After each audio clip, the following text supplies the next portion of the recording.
Hi, everybody. Thank you for spending time with the Player Engage podcast. Your engagement and feedback are deeply appreciated. We invite you to connect with us on LinkedIn. You can look for Player Engage. You can also reach out to me directly, Greg Posner. For further insights, please visit playerengage.com.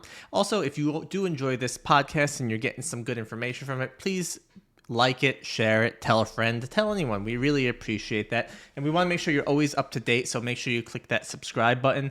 And I hope you enjoy this next episode. Thanks for listening. Welcome to the Player Engage podcast, where we dive into the biggest challenges, technologies, trends, and best practices for creating unforgettable player experiences. Player Engage is brought to you as a collaboration between Keyword Studios and HelpShift. Here is your host, Greg Posner. Hey, everybody. Welcome back to the Player Engage podcast, where we dive into the game design and the joy of playing games. I'm your host, Greg, and today we're joined by someone who made a significant mark in the gaming world. He's known for his creative touch that brings game to life and his dedication to making games accessible for everyone and his belief in the joy of just making games. Let's welcome senior game designer at Outright Games and former assistant game director at TT Games, Dan McCready. Dan, thank you so much for joining me today. I'm really excited about this conversation. Is there anything else you'd like to say about yourself? No, as I say, I think that was a great intro. Pleasure to be here, obviously, to kind of share some experiences and the things I'm kind of working on currently. So people understand how my podcast kind of works, before I actually jump onto the podcast with my guests, we talked beforehand, and I was really excited to talk to Dan because Outright Games, which many of you may know, many of you may not know, does a lot of children's games. And my son, who is now 5, learned how to play games by playing the Paw Patrol on a roll game. And I was really excited because it taught him a great job at kind of how to do a side-scrolling game, because at first you try and do a 3D game and realize kids don't know how to use all the sticks appropriately. So I'm really curious, Dan, I guess, first of all, before we jump into that, what got you into the whole idea of gaming and what brought you to this path? Wow. Yeah. So I kind of looked recently. I've been working in the games industry now close to 20 years. So it's definitely kind of flown by, I would say. Obviously, getting started, I think my journey began as a child as well. So I first experienced kind of games with my Nintendo Entertainment System. So obviously, like a lot of people, really happy at Christmas, had a console which was kind of blown away by. And I think one of my earliest gaming memories would be Super Mario Bros. 3. And I think it really just sparked kind of an intrigue I had and a curiosity with games and wanting to kind of find out more. So I actually kind of, I don't know, I wouldn't say obsessed over it, but maybe slightly. So I was looking at the box art, I was looking at the kind of imagery there. Well, this level isn't in the game, why not? So it kind of sparked that kind of a desire to kind of find out more, ask why. So I remember writing to Nintendo and saying, well, why is this image not in the game? And then they explained about, well, it's in beta and things change. And yeah, and here I am now. So yeah. Heck of a curiosity, and it's awesome that you got a response, right? I mean, my memories are at the same time as NES. I remember playing Dr. Mario, and it's just a great kind of way to get into gaming. Did you go to university with the idea that you want to be working in gaming? Actually, when I was kind of in college, I always had that kind of passion for games still. I didn't really know it was a viable kind of career path. Probably I think it's changed a bit more now because obviously I think things have become a bit more accessible. There's different paths into the games industry. But it was actually, when I was in college, I was speaking to someone there and she was like, oh, well, I used to be a games tester. And I think immediately went ahead that it's like, okay, how did you become a games tester? How did you find that kind of path? And I think for me, my path in the industry was starting as a games tester and then having further kind of sparks and inspiration from finding out a bit more about game development, a bit more about how games were put together. So yeah, that was my in essentially. So now you're a senior game designer. Can you explain, at least at Outright Games, what does the role of a senior game designer do? Yeah, it's a great question. I think obviously the roles can kind of vary from company to company. So my kind of current role at Outright, we're kind of family friendly video games publisher. We focus on kind of from preschool age essentially.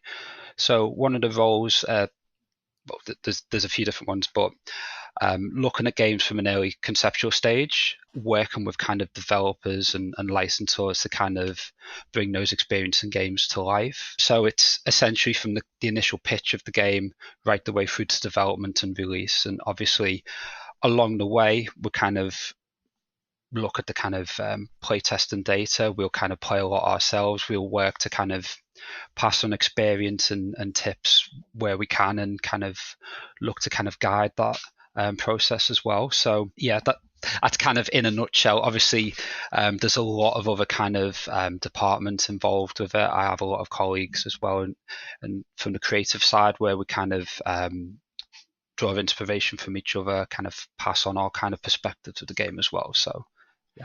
When you kind of take a look at your skill set, right? What skill would it be? I mean, coding or graphic design or just project management? Like, what skill sets do you think you kind of tap into the most in the current role? My kind of own experience with design, obviously kind of coming from QA, going into kind of TT and various other companies as well.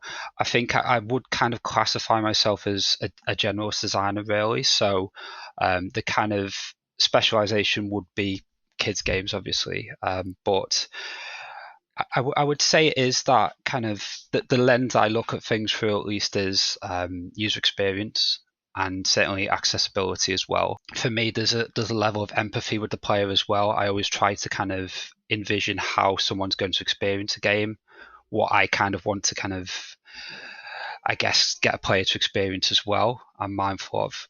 But I would say it's definitely a bit of everything, and I'm always maintain that kind of collaboration with other departments and that curiosity, I guess. That's awesome, because when I was growing up, and I'm sure other people as well, like, you think getting into gaming, it means coding, or it means doing something like that, the ones and zeros and just whatever, right? And I remember going to school for that and just doing terribly at it. And it's fascinating that once you're in the industry, right? I guess, like you were talking about, it's more accessible and people have more visibility. Like, you don't need to know how to code necessarily. I mean, sure, it helps a lot, but like, you don't need to know how to code to get into this industry. And I think it's kind of an enlightening, like, light bulb moment for me. Like, oh wow, there's a whole lot of things going on in the back end there. Absolutely.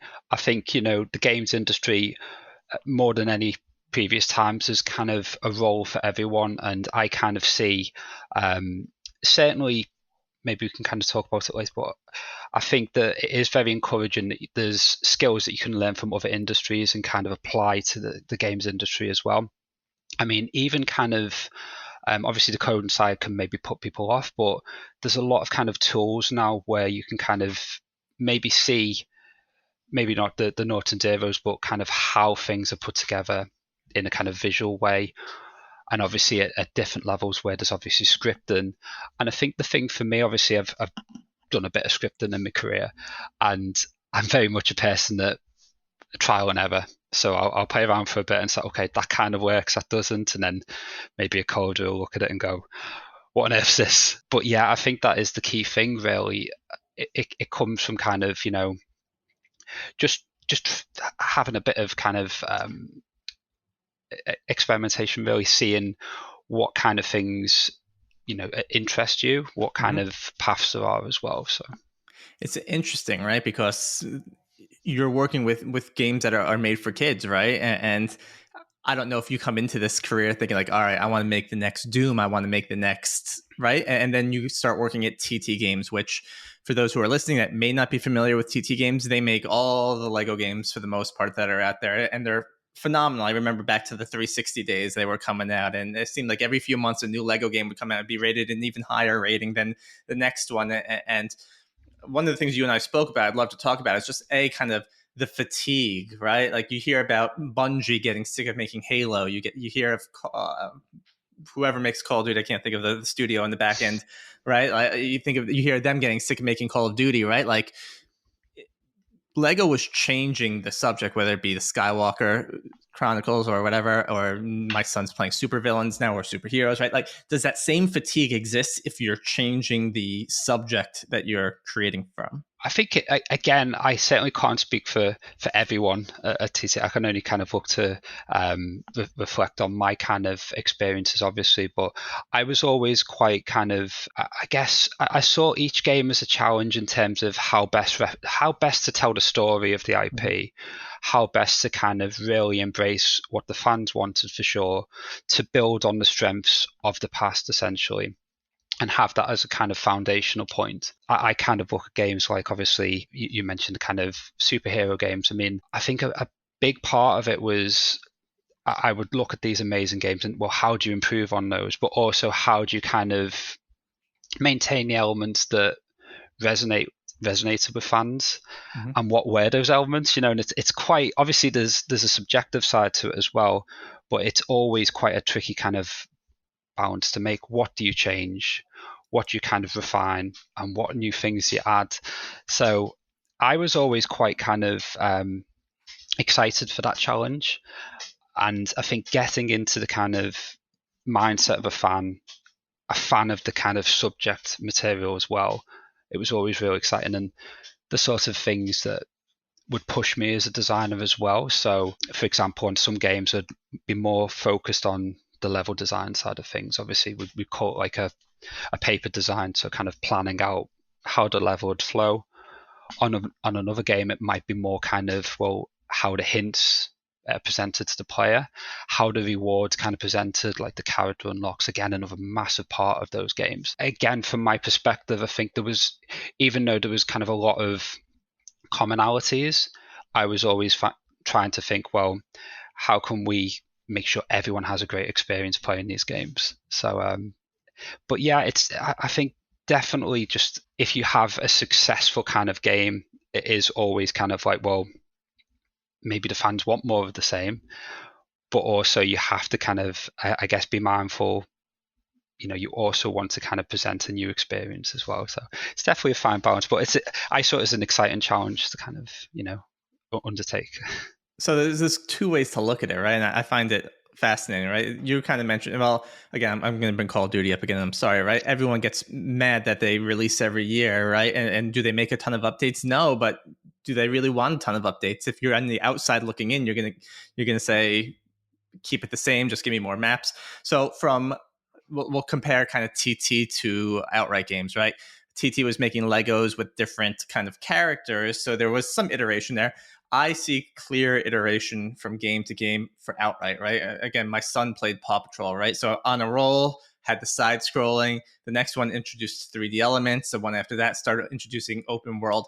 And it was this really cool, give the fans more of what they like, but iterate and grow up with them. And, I'm going to kind of back up because I asked a question, but didn't ask it, right? It was like, when you're creating these games, when you graduate from college and you want to go into the game industry, are you thinking about making kids games? And probably not. And I'm sure your mindset has changed, but like, you're making these accessibility type of games, right? A lot of people think of accessibility about people with color blindness, maybe they're deaf, maybe, right? But your accessibility is for children, right? And you got to say, all right, how is a kid going to adapt to this game? How are they going to know to pull this rope, or which button to press to activate the right pups thing? Like, how does your mindset, I don't know how to say this without sounding like, resonate with a child when you're building this game to see it through their lens?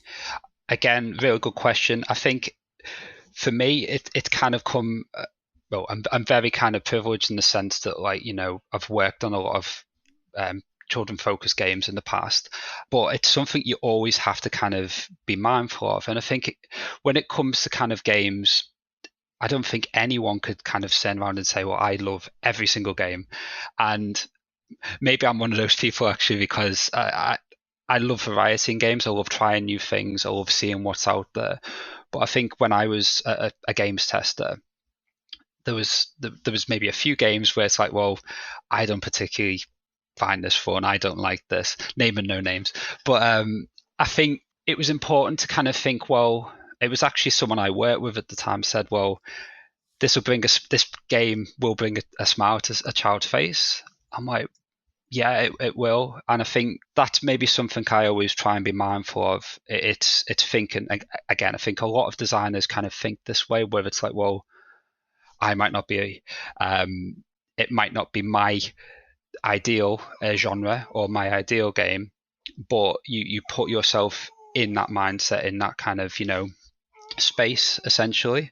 And I think for me, I've never really struggled to kind of, maybe I'm a child at heart as well, maybe, because I think, I remember what games meant to me when I was growing up. Again, looking at kind of Mario, I think even as a tester, making a simple game is incredibly challenging, I would say. And again, I think the term simple is maybe a bit kind of not mis. I think when it boils down to it, there's a level of empathy, there's a level of kind of experience, and again, we tap into kind of other perspectives and voices as well with these games to kind of really think, well, what is it that a player wants? What is it that a fan wants? And going back to kind of maybe before I was kind of a dad, for example, before I kind of, did fully focus on what that was, seeing someone play one of the levels you've worked on or one of the games that you've been on, it's very revealing. And children are very honest. I think players are very honest, even without saying things. So, I think if you see someone play, if you really focus, things that maybe are apparent to me as a designer aren't apparent to the kind of player immediately. So, there's a lot of factors involved. I think, it is something that I try and look at it, that a game should kind of aspire to stand on its own merits, right? So if you have an environment in the game, it should be immediately obvious to people. But also, you want players to sense that, I've solved something, or I've kind of achieved something as well. So, I think there's a multitude of factors involved, really, in getting into that headspace. I love that. I think, I think it's funny because kids are brutally honest, right? For better or for worse, kids don't know the difference, and it's probably great feedback to get, because some people might be intimidated to give that type of feedback when a kid doesn't even second guess it. And a lot of those design principles really, all the games we talked about, right? And people just loved it. I think was it Elden Ring they were comparing it to, basically on the highest scoring game on Metacritic or something like that. And first of all, does energy like that just fuel, like, get people excited at the company? Like, were you like, oh my god, what's happening? Why is Peppa Pig catching so much steam here? Absolutely. I think from my perspective, I think seeing fans resonate with something is always what I aspire for as a designer and a kind of creator. And I think certainly kind of outright, we want to kind of work with all global IPs that kind of obviously speak to children and the families. I think seeing the kind of reaction to Peppa, I think I didn't look at the kind of obviously the initial game, but I think when I looked at kind of World Adventures, I was kind of, when I played it for the first time, I'm like, okay, it just looks like the show. And I think that was so powerful as kind of, you're not breaking the immersion from a fan. And I think one of the first things we did in the second one was you jump in the muddy puddle, which is amazing. And I think, the internet's going to be the internet, aren't they? They're going to have a reaction. Certain things will kind of obviously take off and resonate. And, I would love, obviously, all games I will to be experienced by as many people as possible, as many different audiences. And that is something that I think with Peppa, certainly, my takeaway from them is just seeing parents play in co-op with the children, and then also being able to kind of let them discover and play on their own, which is what kind of excited me. It's really funny. I've played Peppa Pig, right? I liked the game. I can't tell you I had the same reaction as Reddit, but to your point, it looked exactly like Peppa Pig. It was just like, wow, this, it's an animated show, right? But like it just nailed it. It just felt like the experience from within Peppa Pig. I was just like, it's nailed. Paw Patrol does a good job too, but it's not the same as being immersed by Peppa Pig. But I'm going to take a quick timeout here, because in the middle of the podcast, I like to do like a spitfire round. I'm going to throw some questions at you. Simple questions. Just give me your first answer. All right. What did you have for breakfast? Sausage muffin. Nice. If you were to go to a bar, what drink would you order? It's a very good one. I think Guinness Zero I'd probably get. What's your dream vacation? Oh, Let's have a think. A, a trip away with the family, camping probably. So, Camping. You like to be with your family. I want to get away from my family. What's the last book that you read? It was a history book. I'm just trying to think what it is now. What was it called? Yeah, I can't remember the name of it. You know, I asked this question and I'm just thinking to myself, I don't even know the last book I read. Why would I ask this question to people? Luckily, I'm not being asked the questions. The last question, it's a two-part question, this one, right? This is special for you, Dan. A, what's the last game that you played? And what's the game that you're most likely to play that is your kids' games when they go to bed? Oh, that's a real good question. I think the last game I've kind of played is Last Faith, so I'm playing it on the Steam Deck at the moment. And I think a game that I'd kind of, love to play with kids is anything in co-op, really, a nice outright game, which can just be kid-friendly. But yeah, I think anything that all our family can kind of experience together and not fight over. Fighting is a tough one. I asked Dan that question specifically because when my kid used to go to bed, and Paw Patrol on a Roll is just a side-scrolling game where you collect pup treats, my kid would miss every single one. And when he'd go to bed, I'd just be like, I need to play this one level and just collect all the pup treats. And nothing happens. You get a reward, but like you can't die. Nothing can happen. It just becomes this OCD thing where I just need to get every pup treat because my kid has no idea to go get every pup treat. So that's why that question was asked. I remember the question I want to ask. You were a game tester, which I think when you're growing up, everyone dreams to be a game tester. And then you read the stories. I saw the movie Grandma's Boy. Not sure if you saw it, where it's also the life of a game tester. And it's a terrible comedy I've not heard. Yeah, I'll have to pass it over. Yeah, it is a really raunchy, terrible comedy movie from the Adam Sandler's company. But can you tell us the story of your best experience and worst experience? You don't need to name games, but if you want to, you can. If you want to throw some. I think maybe the best and kind of worst experience are tied into one. So I think every game I tested, I'll say the same thing. I just felt really lucky. Obviously, getting a credit, getting the kind of actual copy of the game as well. So an experience I kind of always remember is I was actually testing Getaway Black Monday, which is kind of like, a sequel to the Getaway on PlayStation 2.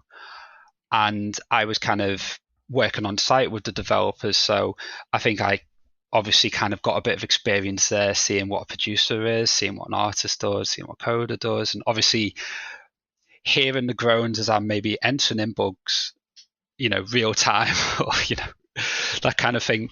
So I remember us kind of just testing away, and an objective of kind of any game development, one of the milestones is the first time you can play through the game, I guess 100% or play through it.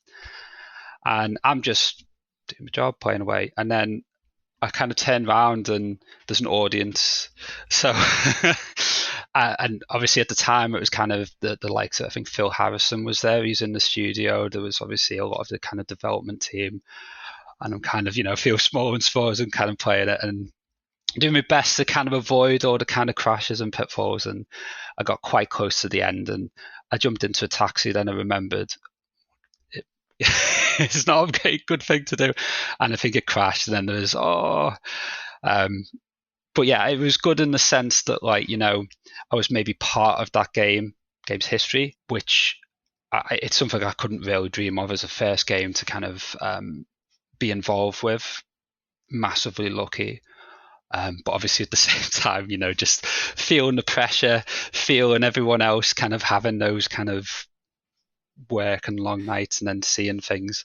But yeah, that's one that stood out for me, being a tester. That's an awesome way to get visibility into the industry itself, right? You start understanding what all these roles are, and then it gives you this kind of idea of people who are in the esports leagues. Oh my God, everyone watching and like pressure on. Like, yeah. It's funny how that happens, huh? Definitely. And I think, that's something that obviously it's maybe a completely different kind of side of the coin in terms of the stuff I look at now. But when I look at kind of, say, streamers, competitive gamers, it's a completely different kind of mentality. Obviously, you're having to kind of express your skills, show your kind of ability and your own stamp, but also commentate on that. I mean, it's something I'd probably struggle with, doing two things at once. It's definitely, I really admire people that can kind of do that. With cool titles like Bluey, which is popular, right? You have Paw Patrol, you have new ones coming out as well. There's a lot of cool technologies that are on the horizon, things like Web3, which obviously nowhere near with you guys, right? But like, does your mind take a look at these types of technologies for kind of what are the next levels for game design? How can we implement things like this? What's of interest? And how do you keep yourself up to date on that type of stuff? Yeah, good question. I think for me, as a designer, it's really important to kind of stay current. But obviously, you have to kind of look at things through the lens of maybe if you kind of employ it, it's what you're working on. But I think consuming the kind of media that's out there, obviously kind of looking at, reading stories, looking at content, staying current is really kind of important, but it's maybe kind of not overwhelming yourself, because it's very difficult to predict certain trends, obviously in the games industry, or where maybe things will go. But I think just having like an awareness and having a kind of, a bit of an understanding is never a bad thing, really. But yeah, it's something I would maybe advise a lot of people to do is, maybe pick up a game you wouldn't normally play, or a favorite game, and then maybe think about how you would kind of change that, or why it was put together, question things. Yeah, it's, as I say, I feel a bit kind of, it's maybe impossible to kind of keep up with everything that's out there and different trends. But yeah, it's it's an ever-changing industry.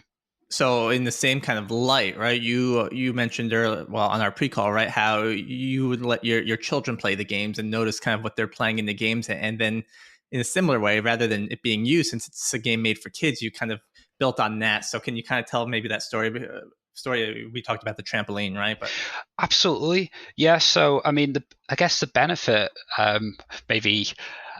Obviously, something being a designer when I first started, and not being a dad, as I kind of mentioned, I'm now a dad to three. I think being able to kind of draw from your own family's experience, what they're kind of playing, for example, and their kind of mindset, it's absolutely invaluable. And again, children are very honest about kind of what they see, and they'll question why. And then sometimes I think, as you know, maybe you don't always have the answers, which I think is something I've kind of discovered. And I think my daughter, through playing Bluey, she saw a trampoline, and it's just like straight away, obvious thing, you want to bounce on the trampoline. But I think it's the level in which you can kind of have that interaction, and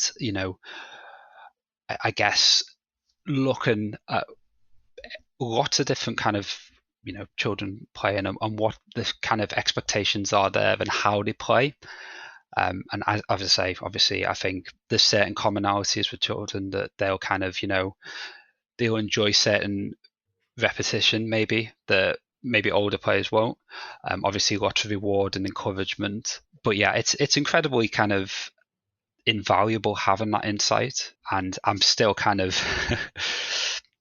just in awe of what children love doing. Certainly with Paw Patrol, it's like they want the favorite pup. They'll want to kind of explore and collect and create their own kind of fun, essentially. So yeah, it's fun to pick up on trends like that, and not trends, just even just picking up on the nuances that kids have. Because again, just going back to my son, right? He wanted to try Pal World the other day with me, so we kind of started playing Pal World, and there's just little things like you have to be able to read what ingredients you need to craft together to do this. There's a lot of buttons to press. And I was thinking about kind of Paw Patrol, right? And I'm sorry to keep going back to that one. He plays Bluey too. But like, the fact that there is no reading, it's very clear on the buttons to press. Like accessibility just screams. And I know we talked about this already, but like, I don't think people really understand like that truly is building accessibility for games for kids, because they can't read. And you were telling me about kind of how Lego transitioned from kind of text to actually speech in the game, and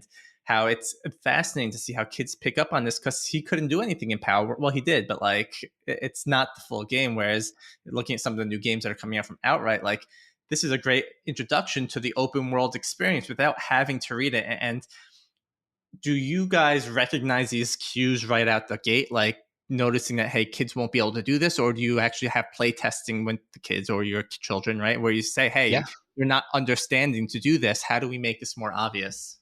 I think it's a bit of both, really. So obviously playtesting is absolutely key, but obviously done in a way in which it'll be a certain stage of the title. So there'll be something we'll be specifically kind of asking or, directing, and we'll maybe have assumptions ourselves of how people will find things, but it maybe it's kind of, it will be in a place where we'd think it is. But I think sometimes if children do play it and then it's maybe a different pivot, or we will follow what the players kind of expect from the game and what their kind of experience is. I think, yeah, accessibility is a very broad topic, and I think making a game kind of accessible to me is certainly kind of not having prior assumptions, which is sometimes quite difficult. It's incredibly difficult actually to kind of think, well, this could be the first time a child ever held a controller.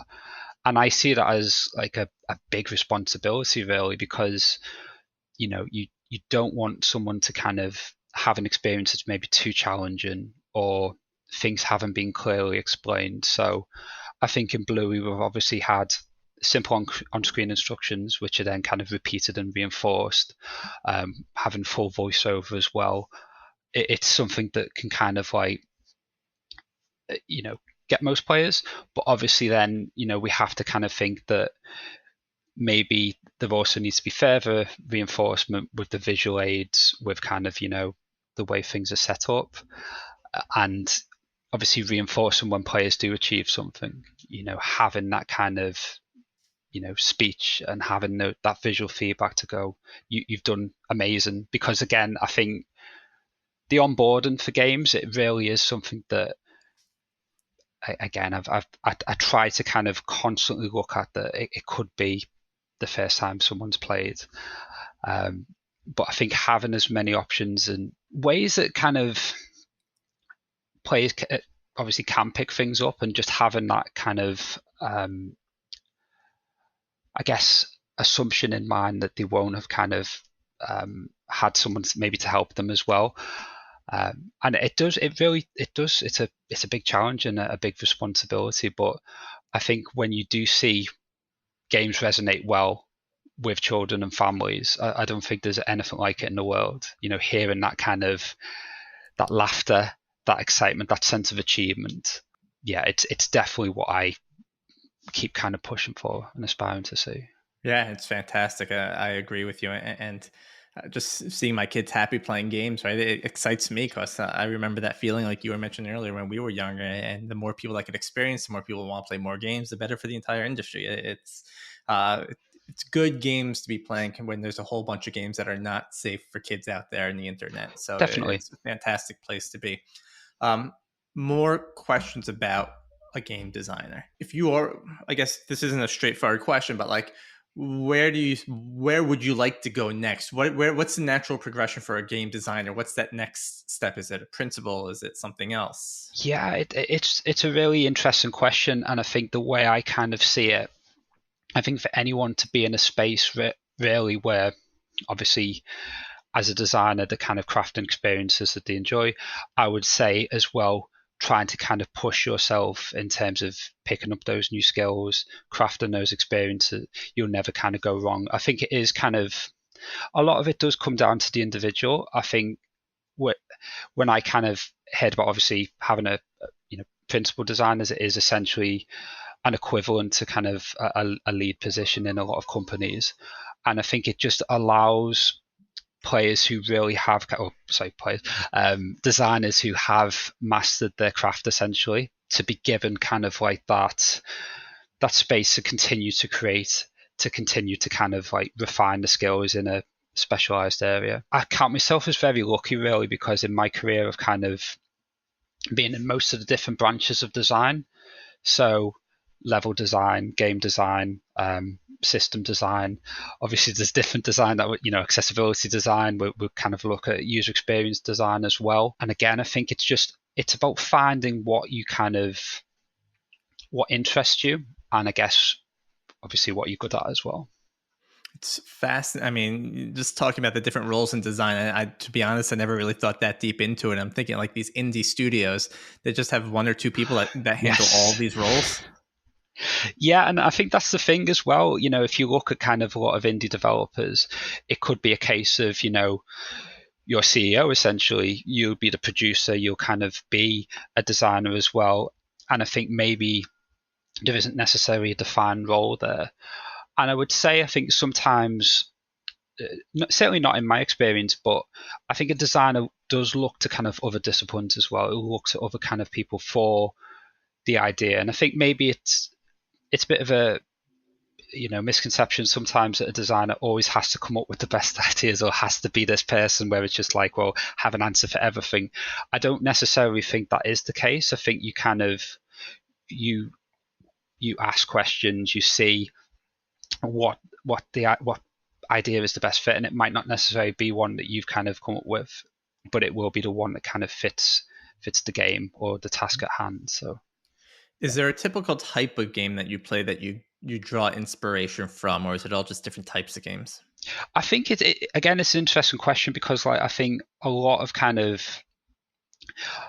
games obviously will take elements from different genres, from different games, from different mediums as well. So, I've seen games, or I've worked on games where obviously if it's based on an IP, you'll kind of look towards that IP and like, well, maybe there's a moment in the TV show or the film or wherever. It's like, well, how do you represent that within the game? What games have maybe done something similar? And I think that's why it's important as a designer to kind of play as much as you can. And if not, kind of look to play if you've got a certain problem. Because I think it is important to kind of look from other sources and get the inspiration that way. And again, it won't be exactly the same situation for each game, but I think having almost kind of a library, and I think as you kind of gain experience as well, you can kind of think, well, on this game, this is how I tackled this problem. Yeah, it's just really important to kind of essentially keep an open mind with certain approaches that you might have to different issues. How do you, I mean, and maybe this isn't an issue for you, but how do you combat things like gaming fatigue, right? Like you work all day building a game, you go home, you play a game, and rinse and repeat, rinse and repeat. What do you do to disconnect? I guess, what would be your hobbies outside of that? Yeah, I think again, it's a great question. I think it can differ for everyone. I think obviously one of the things that if you are kind of in any industry in any kind of job, it can be kind of difficult to kind of have a clear stop point, because you might kind of, I don't know, for me, I might be walking a dog and think, oh, this is something I can kind of put pen to paper and everything like that. I think setting boundaries is really important. It's important to try your best to kind of think, well, I can look at this in terms of this. And I think a lot of people maybe say if you're working from home, it might be to have a separate space where you kind of, that's your work area. And then if you do game, as a casual thing, it could be somewhere else. But yeah, it is different for everyone. I think for me, obviously, in terms of hobbies, I do I do find that I play a lot of games as well, I think naturally. But there is kind of, yeah, it can be certainly if you spoke to my wife, she'd be like, oh, you're watching this film and you're thinking about, oh, well, how have they done this here? Or how could we maybe kind of, put something like this in the game? Yeah, I think it's just being mindful of it and just taking time to kind of relax outside of that kind of space, essentially. As someone like myself who's disorganized, when you have a lot going on with all the different roles that you're helping with, right? How do you keep yourself organized? Do you have a tip or trick, or do you use a specific app? Yeah, I think that's a great question. I think I find it amazing that you can well, from my perspective, I've loved working with different designers who might go, this has worked for me, or this might have worked for me. And I think having a notepad is actually one of the foundations that I remember when I first started.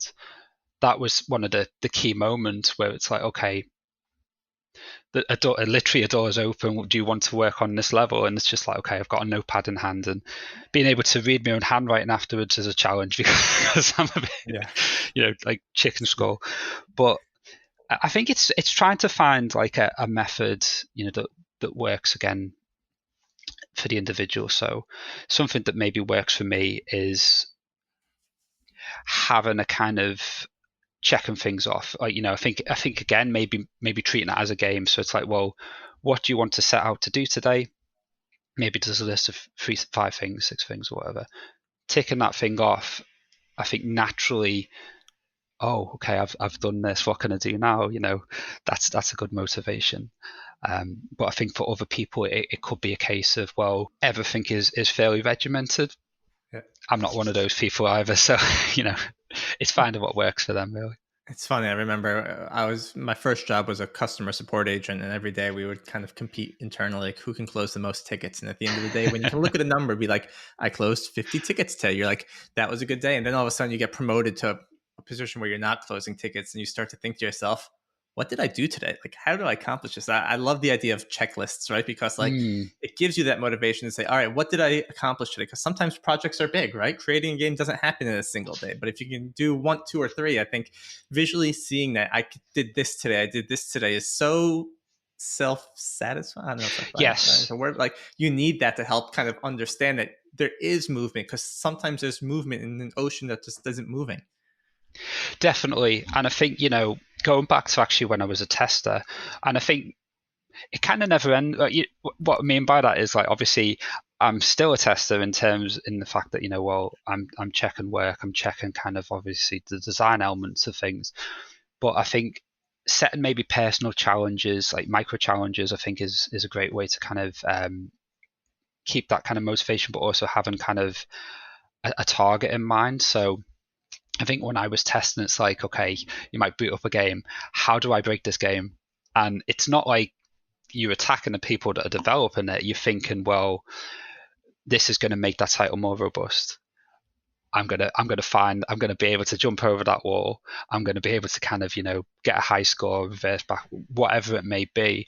I think it's a great way to kind of, like, have a motivation, have kind of a target. But yeah, as you say, every day can be different in a lot of jobs. Yeah, for sure. I guess my question is, do you have a piece of technology that you kind of live by, need in your life? Yes, it's a good question. It's your mobile phone, because everyone will go mobile phone. Yeah, I mean, it could be argued I'm probably on that too much.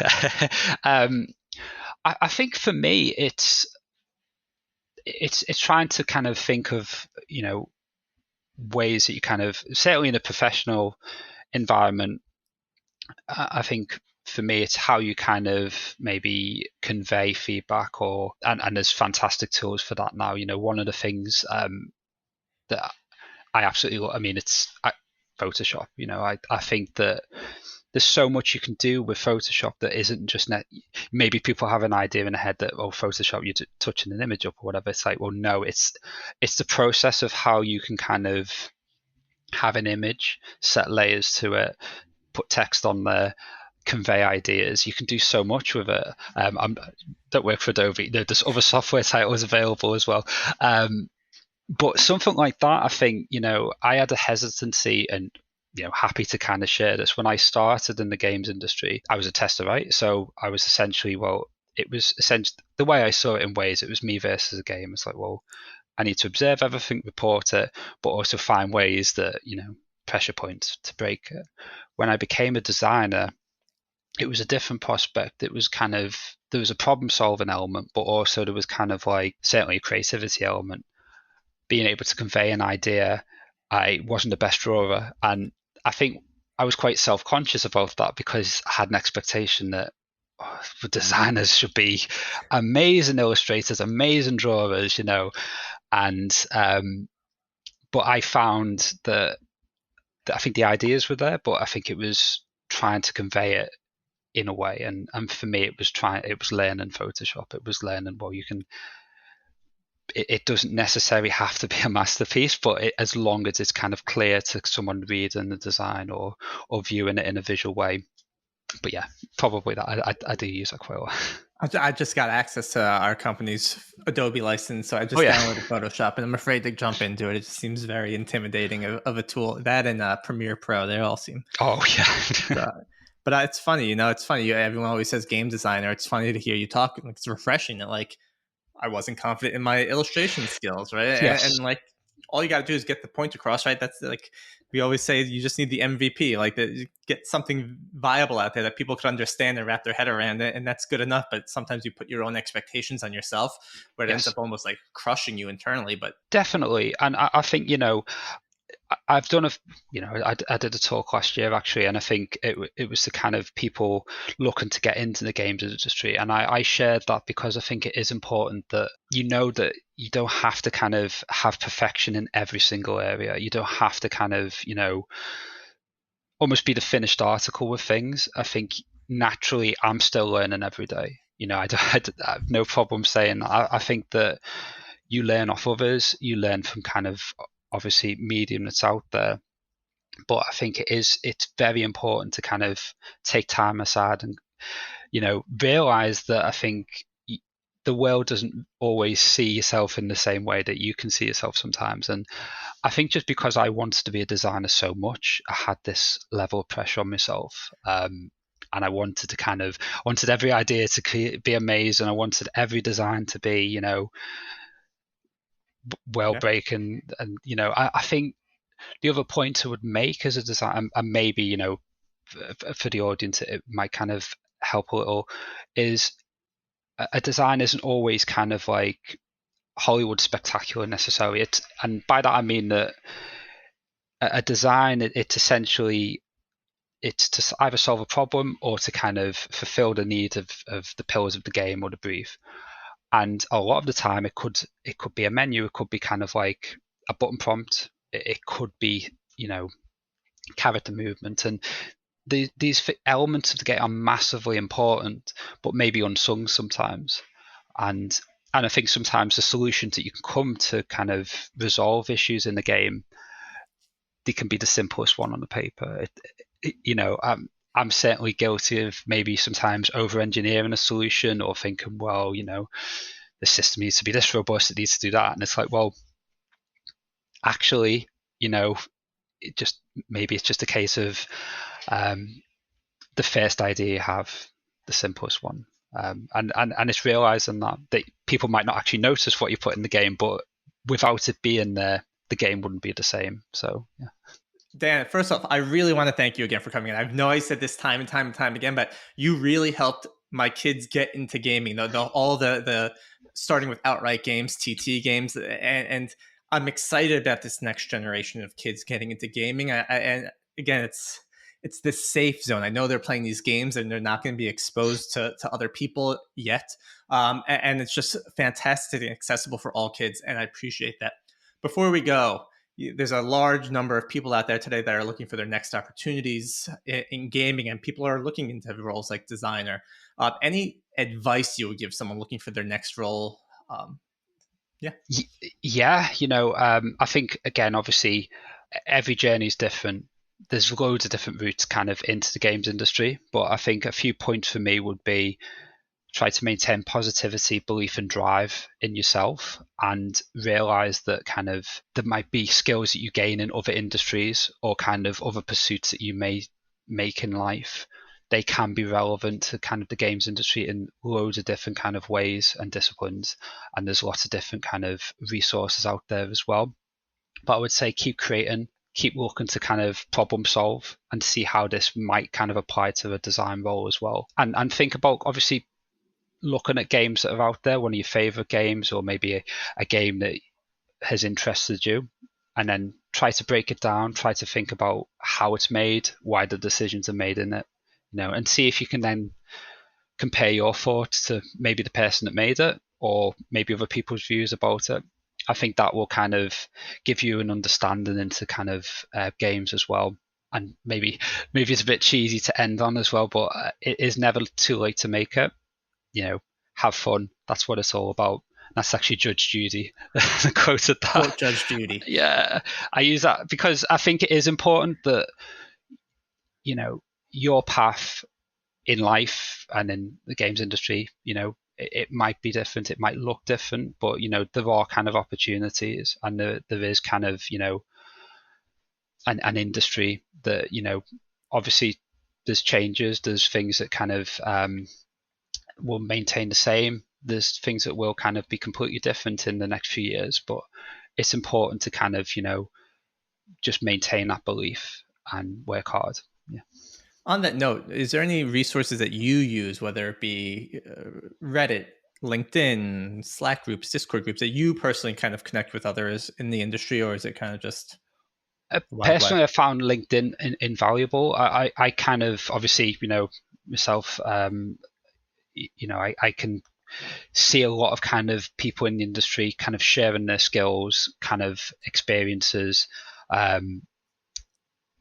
It's a great resource to kind of network. It's a great resource to kind of see what's out and about in terms of your own industries, and it can never hurt to kind of maintain a profile there.